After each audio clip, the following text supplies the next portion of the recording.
महाराष्ट्रातील सप्तशृंगी गडावर दर्शनासाठी आलेल्या देशमुख कुटुंबियांची ही कथा आहे। पुण्यातून आलेले सुरेशराव, त्यांची पत्नी सुमतीबाई आणि त्यांची 2 मुलं चिन्मय आणि सई हे देवभोळे असले तरी भेसळयुक्त प्रसादाच्या बातम्यामुळे नेहमीच सावध असायचे। गडाच्या पायथ्याशी पोहोचल्यावर मुलांनी प्रसाद म्हणून पेढ्यांसाठी हट्ट धरला। सुरेशरावांनी एका मोठ्या दुकानासमोर गाडी थांबवली, जिथं ती सप्तशृंगी मावा पेढा असं लिहिलेलं होतं। दुकानातील गर्दी आणि पेढ्यांचा आकर्षक रंग पाहून त्यांच्या मनात शंकेची पाल चुकचुकली। त्यांना आठवण झाली की अन्न व औषध प्रशासनानं यापूर्वी याच गडावर हजारो किलो बनावट मावा मिठाई जप्त करण्याची मोठी कारवाई केली होती। दुकानदारानं शुद्ध माव्याचे पेढे असल्याचं सांगायचं आणि सुरेशरावांना चवीत काहीतरी खटकलं। तरीही मुलांच्या हट्टापायी त्यांनी पेढ्याचं एक छोटं पॅकेट घेतलं। मात्र काळजी म्हणून त्यांनी पेढ्याचा एक छोटा नमुना जपून ठेवला। रात्री हॉटेलमध्ये पोहोचल्यावर जेवणानंतर त्यांनी पेढे खाल्ले। सुरुवातीला चव चांगली वाटली, पण रात्री सईला पोटात दुखायला लागलं आणि तिला उलट्या झाल्या। चिन्मयलाही थोडा त्रास जाणवला। डॉक्टरांनी तपासणी करून अन्नातील विषबाधा झाल्याची शक्यता व्यक्त केली। सुरेशरावांना आपली चूक कळली।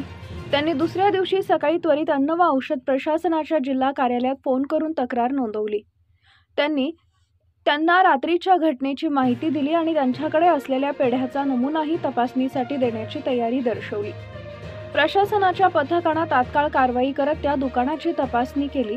तपासणीत आढळलं की त्या दुकानात मोठ्या प्रमाणावर भेसळयुक्त आणि खाण्यास अयोग्य असलेले पदार्थ वापरले जात होते। स्वच्छताचं नियमांचंही उल्लंघन होत होतं। प्रयोगशाळेतील अहवालानं हे सिद्ध केलं होतं की पेढ्यांमध्ये भेसळ होती। प्रशासनानं तात्काळ दुकानदारावर कठोर कायदेशीर कारवाई केली, मोठा दंड ठोठावला आणि दुकानाचा परवाना रद्द केला।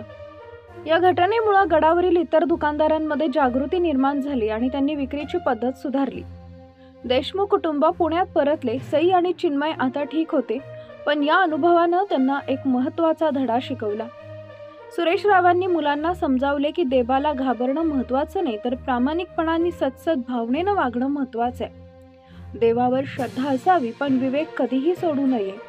प्रसादाची खरेदी करताना नेहमी त्याची दर्जेदारता आणि सुरक्षितता तपासावी, कारण काही लोक भक्तीच्या नावाखाली तुमचा गैरफायदा घेऊ शकतात। सुरेशरावांच्या एका कृतीमुळे गडावरील अनेक भाविकांचे आरोग्य धोक्यात येण्यापासून वाचले। हा प्रवास केवळ सप्तशृंगी देवीच्या दर्शनाचा नव्हता, तर श्रद्धा आणि सावधगिरी यांच्यातील संतुलन समजून घेण्याचा होता।